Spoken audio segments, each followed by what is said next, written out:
Hey, bienvenue sur greggotte.com, je suis Greg Gottel. Aujourd'hui, je vais vous présenter comment exécuter correctement un low kick et plusieurs variantes.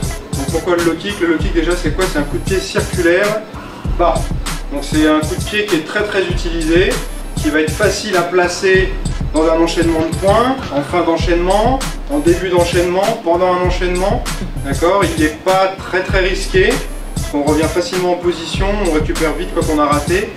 Et en plus, il fait relativement mal quand il touche et qu'il est bien exécuté, il va être assez dévastateur.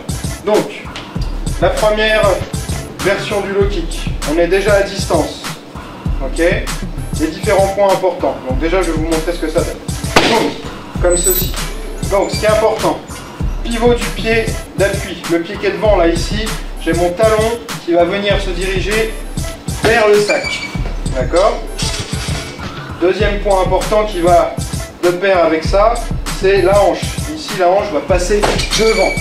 D'accord? Et à l'impact, je mets un coup de hanche. Ici, ma hanche, là, boum, vient appuyer, rajouter de l'impact dedans.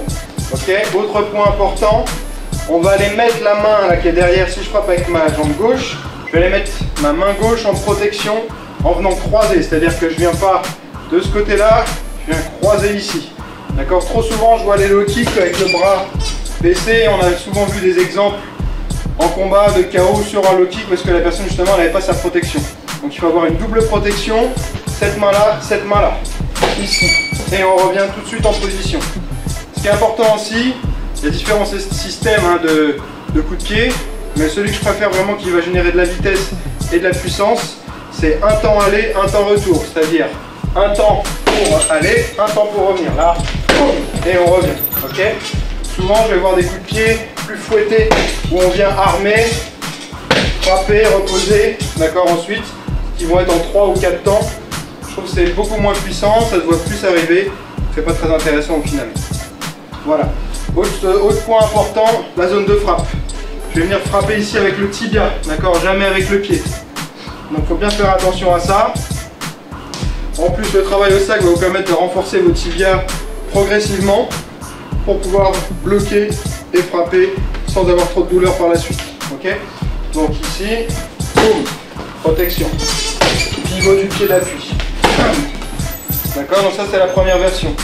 Deuxième version, on peut y rajouter un demi-pas quand on n'est pas dans la distance et ça va rajouter encore un peu plus de puissance. Donc je suis un petit peu plus loin cette fois. Ma jambe est devant là, je vais avancer, pivoter et frapper. D'accord, là, ici, ok, donc c'est très simple, hein. Vous avancez le pied et au moment où vous posez l'autre jambe, bien frapper, d'accord.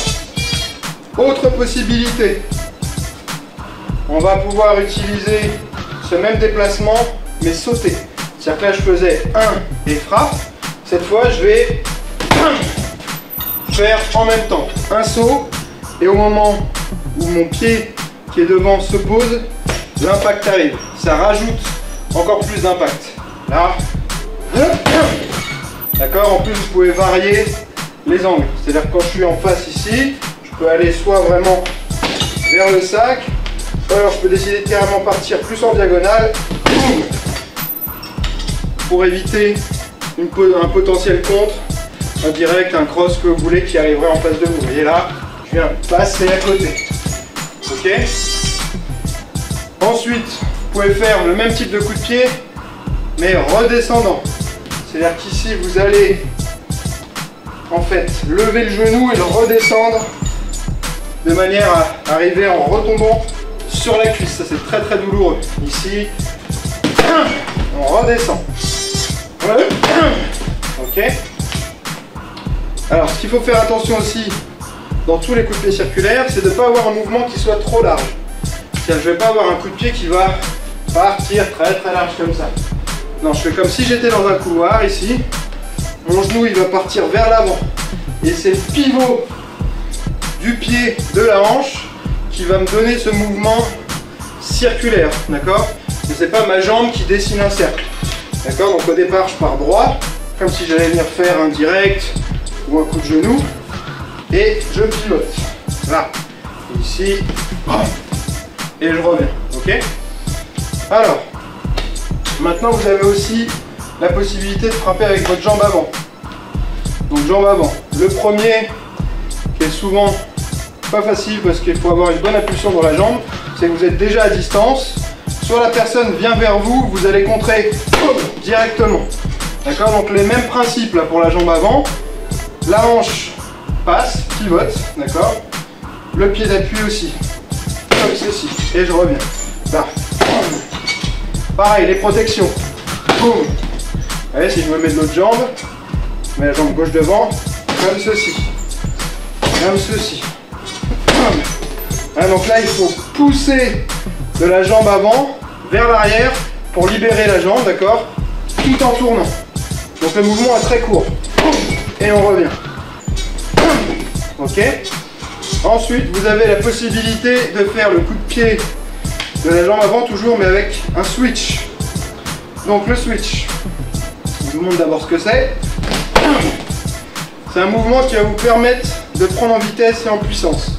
Parce que souvent la jambe avant est moins puissante que la jambe arrière et on a plus de mal à la décoller.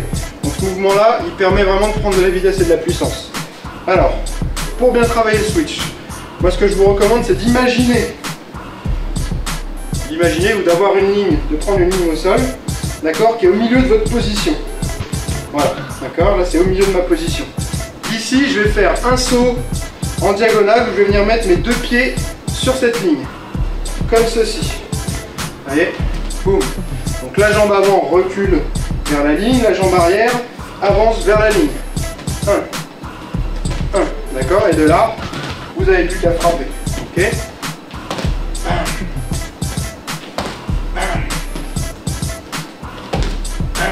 Ok, d'accord, je vous montre de profil. Je suis là, j'imagine une ligne. 1 et 2. 1 et 2. D'accord, il faut que la jambe qui est devant, on ne vienne pas poser la totalité du pied. On est sur la pointe du pied, d'accord, pour pouvoir rebondir. Comme si vous étiez en train de sautiller, vous ne pouvez pas sauter sur la totalité du pied ou sur les talons, vous sautillez sur la pointe des pieds.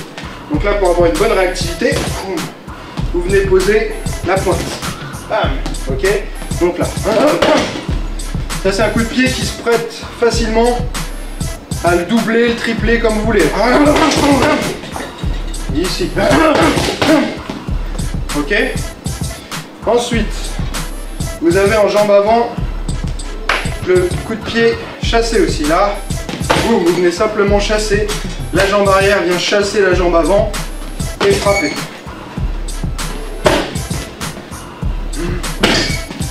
Là. Et qu'on revient. Quand on revient, soit on repose devant pour enchaîner par exemple une attaque. D'accord? C'est-à-dire qu'on est là, on va faire.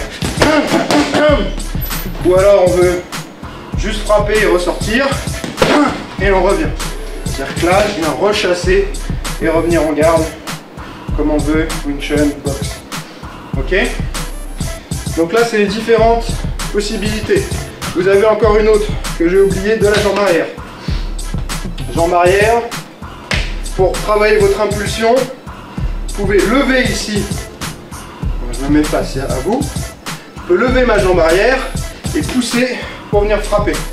C'est-à-dire que je suis là, je lève et quand je vais reposer, ça va propulser la jambe qui est devant. Là, boum, vous voyez, lever, boum, ce qui donne ça.